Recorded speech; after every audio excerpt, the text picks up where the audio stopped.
available sa inyo.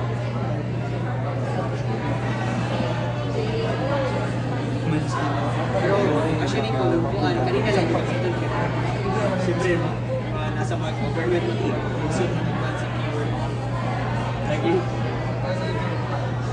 So it already dissolved lang siya until na mag-create of shots.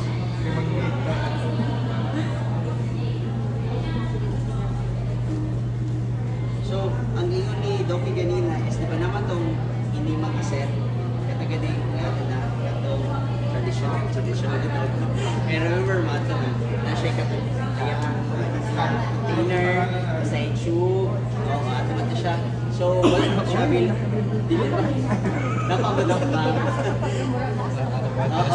Pero actually kung wala siya, nag-improvise lang ni Tapi, ang ginahin mo is kani-ganing mo kani-polycat na catheter. Kaya di ba, ano man siya, soft man siya. So, muna na yung ginagamit. Instead, through the ring. Ang gamit ako, Dok, is the, kanagyapon siya. Kaya, dili na mo gito siya, readily available, no? Pero kung naato, much better kasi mo siya. Then, huwag dito, iyahang set dito niya. Yes, Dok, also. Di po siya rapid, correct. So, ang sa kanin siya is, ano yun siya, para sensitive ka dapat sa time, no? Sa inuhang pag-push, nahinay lagi po siya.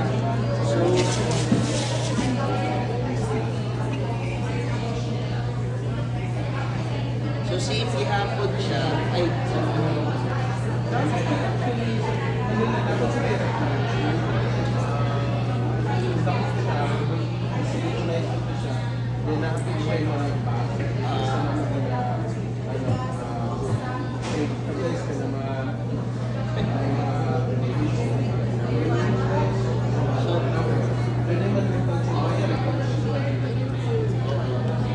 so, kani manggod ang kuan is readily available. Ang kuan do, so pwede rin kani siya. So, same lang gihapon, naka-position si patient sa left side lying, tapos magbutang ka ng kuan, ka ng KY, tapos kani siya.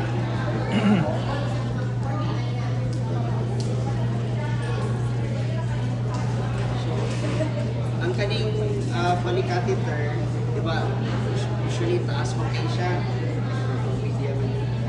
Pwede rin po ninyo put doon.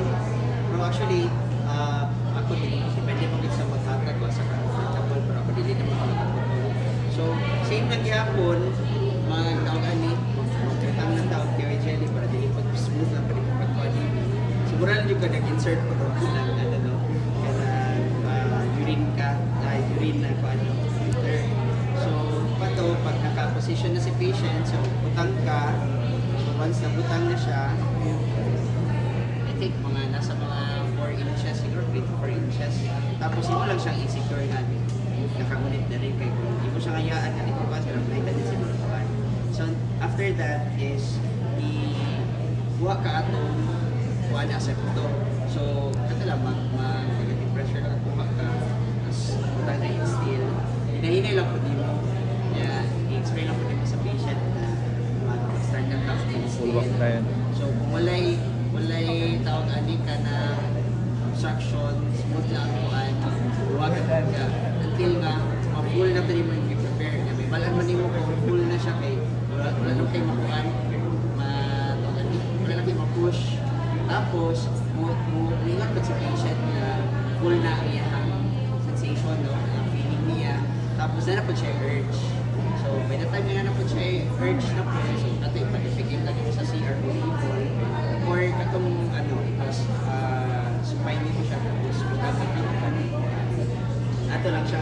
Kailangan ang purpose kasi na makatagta mo cathartics or facilitate ng nato ay special kay because si charcoal i-absorb niya si poison, hindi na si poison ma-absorb. Pero na yung mga references, mga studies na kung dili ma-excrete si poison nga naka-attach ito kay charcoal, night time ma-dissociate siya from the poison from the charcoal. So eventually ma-absorb niya po. Kaya diba, kung di ko siya ipalabas, mag-cause siya ka ng obstruction, no? Mag-constipate si patient. So, added na po siyang harm or injury sa pasyente. So, kato siya. So, facilitate ang pagtain ni pasyente by giving the cathartic. Tapos,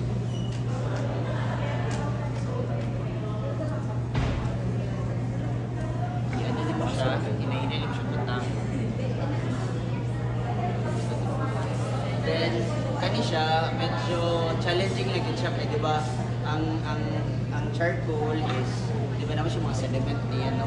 So kung dili ka dili ka while administer ka kay ang technique ang ginahin mo is either sway na mo siya or pinch kay para magtabang siya facilitate of downward o okay kuan magud pag ang sediment magud niya sa charcoal magpundo siya kay wala siya movement ba kuan mag-stack up siya diri so dugay kay siya so like either imo siyang persahon og kuan or ibalik imo tas bitaw na pud ka so ana lang ang yang technique niya so dai padayon na siya kuan to ang namugod siya ka ng corresponding diba maintain na to slurry gani o tapos ang katupod nga consistency niya to is upod ang iyang marag recommended na ratio gani ang absorb siya sige po kaghatag more pwede po siya mag-bloated po siya so discomfort po sa patient so yan so ang ginahin mo pinch tapos sway yan sway sorry or pwede ka magtatma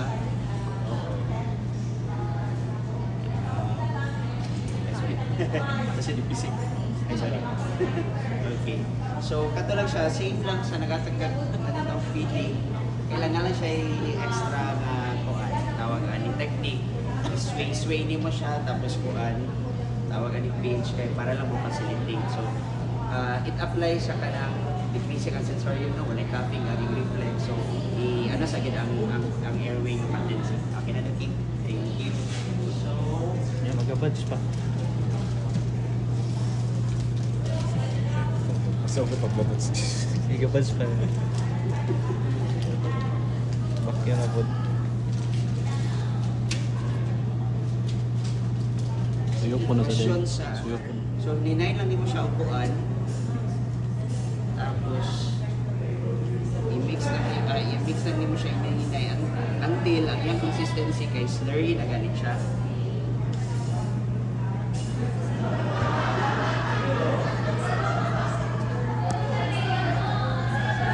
so para ani gamay siya so bilik siya hindi siya ideal so dapat na pagpugin siya dan daw.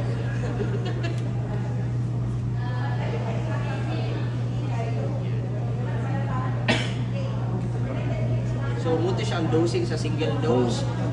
Napakita ni Doktora ang katong multiple dose activated charcoal. So, you could actually give activated charcoal in multiple doses every 6 hours up to 48 hours or 2 days. No? So, na yung mga indications anong pwede ta magatag ana. So, isa sa indication kay, for example, ang drug or medication will undergo siya enteropathic recirculation gani. So, it would, other indication is taas ang life ang drug or ang chemical. So, lugay pa siya ma-excrete from the body. So, para ma-deplete din mo ang iyang increased half-life, magatag kag every 6 hours nga charcoal up to 48 hours. Tapos, mga life-filling nga drugs, kana siya.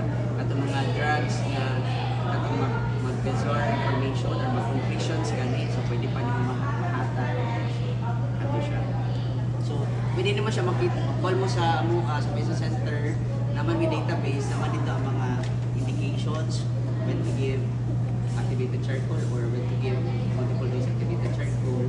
Even the data sa poison, no, na dito kung lipopenic pa siya, increase ba yung half-life. Pero ang pinaka-importante kanina yung single dose activated charcoal. Kaya kung need yun siya i-transfer to a higher facility, pwede naman dito ma-facilitate ang multiple dose activated charcoal. Kanila ang sa initial, kaya para dili ma-prevent yung mga absorption.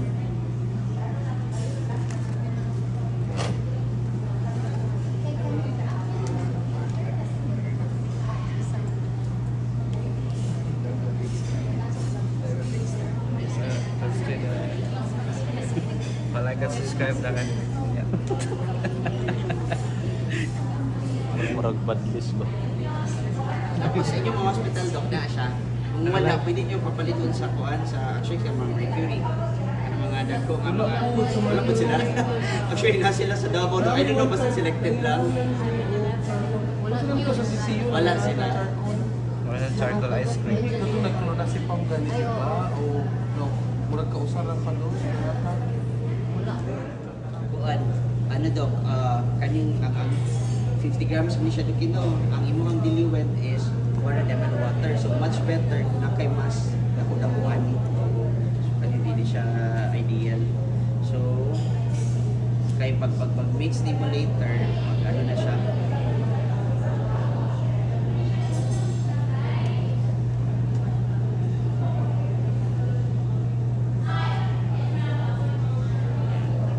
Next is ang imong cup should be calibrated, no?